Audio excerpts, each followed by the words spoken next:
దేవునికి స్తోత్రములు. దేవునికి అమూల్యమైన ఘనమైన ప్రియులైన అతి దేవుని బిడ్డలారా, రెండు ప్రియులారా, నూతన సృష్టిగా మార్చే దేవుని వాక్యమైన యేసుక్రీస్తు నామములో మీ అందరికీ స్వాగతం, శుభములు కోరుతున్నాను ప్రియులారా. ఈ వాక్య భాగానికి ఈరోజు ఈ సమయము మేము ధ్యానించే దేవుని వాక్య భాగ అంశము ఘోరమైన పాపము. ప్రియులారా, ఘోరమైన పాపము. నేను ఒకసారి మరో సేవకుని కలిసి ఆ పాపములో అన్నిటిలో ఘోరమైన పాపము ఏది అని ప్రశ్నించాను. ఆయన కొంతసేపు ఆలోచించి, పాపములన్నిటిలో ఘోరమైన పాపము హత్య కాదు, వ్యభిచారము కాదు, జారత్వము కాదు, పాపమన్నిటిలో ఘోరమైన పాపము ప్రార్థన చేయకపోయటే, అంటే ప్రార్థన చేయకపోవటయే పెద్ద పాపము, ఘోరమైన పాపము అనేది. అవును, ప్రార్థించినప్పుడు క్రమక్రమముగా పాపములన్నీ మానవ జీవితంలో జారిపోవచ్చున్నవి. మరియు ఆయన తన జవాబును కొనసాగించుచు, అవును, ప్రార్థన పాపమును వెలుపల నిలబెట్టును. ప్రార్థించిన ఎడల పాపము జీవితంలో ప్రార్థించలేకపోయిన ఎడల పాపము జీవితంలో ప్రవేశించి ప్రార్థనను వెలుపల నిలిపివేస్తుంది. ప్రియులారా, నేడు శాస్త్రవేత్తలు ఎన్నో నూతన విషయములను కనిపెట్టుచున్నారు. ఒక వ్యక్తి మరొక వ్యక్తితో మాట్లాడుటకు టెలిఫోన్, ఇంటర్నెట్, ఈమెయిల్ వంటివి కనిపెట్టి ఉన్నారు. ఇంకను శాటిలైట్ ద్వారా వార్తలు అతివేగముగా అందించగలుగుచున్నారు. అయితే ఇక్కడ నుండి పరలోక దేవునితో మనము మన హృదయమందలి ప్రార్థన అందించగలుగుచున్నారా?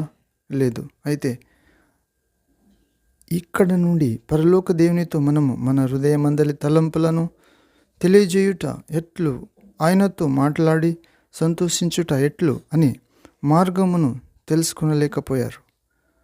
నేటి క్రైస్తవ సమాజము కొన్ని వందల సంవత్సరములకు క్రిందట రాయబడిన క్లుప్త ప్రార్థనలు కంఠస్థము చేసి పదే పదే చెప్పు చిలుకల వలె ఉన్నారు. మనసు విప్పి హృదయమును కుమ్మరించి ఆత్మతో నింపబడి ప్రార్థించు విధానము ఎక్కువ శాతం ప్రజలు ఎరుగకనే ఉన్నారు. వ్రేళ్లతో లెక్కించగల కొందరు మాత్రమే హృదయమును కుమ్మరించి ప్రార్థించుచున్నారు.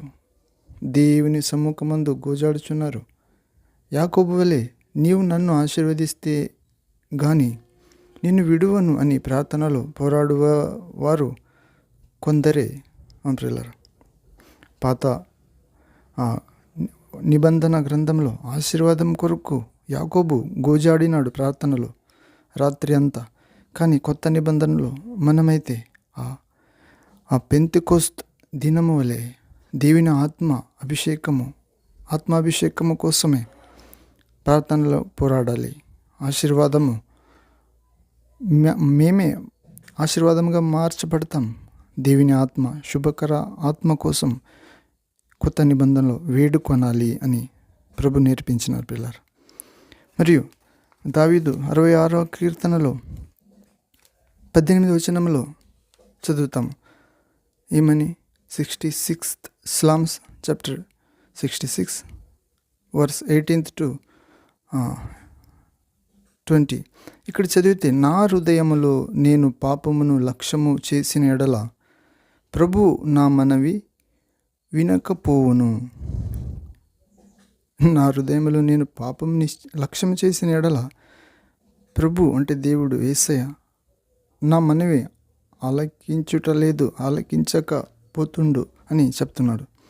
కానీ 19వ వచనంలో, నిశ్చయముగా దేవుడు నా మనవి ఆలకించి ఉన్నాడు, ఆయన నా విజ్ఞాపన ఆలకించి ఉన్నాడు అని చెప్తున్నాడు.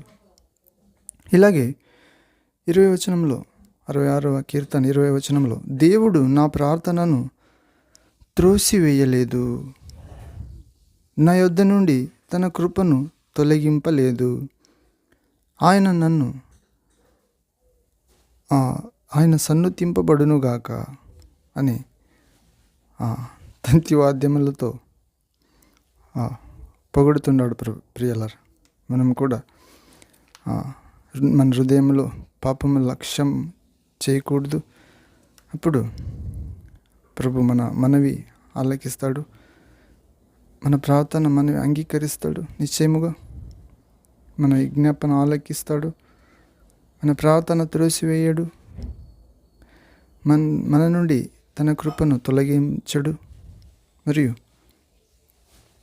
ఆయన మన జీవితంలో సన్నతింపబడతాడు, కొనియాడబడతాడు ప్రియులారా. ఇలాగే మనము ఘోరమైన పాపం నుండి నిశ్చయముగా తొలగాలి ప్రియులారా, హృదయంలో పరిశుద్ధ దేవుని ప్రార్థనతో. అలాంటి భాగ్యము ప్రభు మనందరికీ ఇవ్వనుగాక, యేసుక్రీస్తు నామములో. Amen, amen. మరొక వాక్య భాగంలో దేవుని చిత్తమైతే కలుద్దాం ప్రియులారా. అంతవరకు పరిశుద్ధ దేవుని ఆత్మ సహాయము యేసుక్రీస్తు నామములో శక్తితో, విడుదలతో, నూతన సృష్టిగా మార్చడంతో మీతో ఉండునుగాక. Amen, amen. Thank you, Jesus. Praise to Jesus. Worship you, Jesus. Glory to you. Amen. Hallelujah.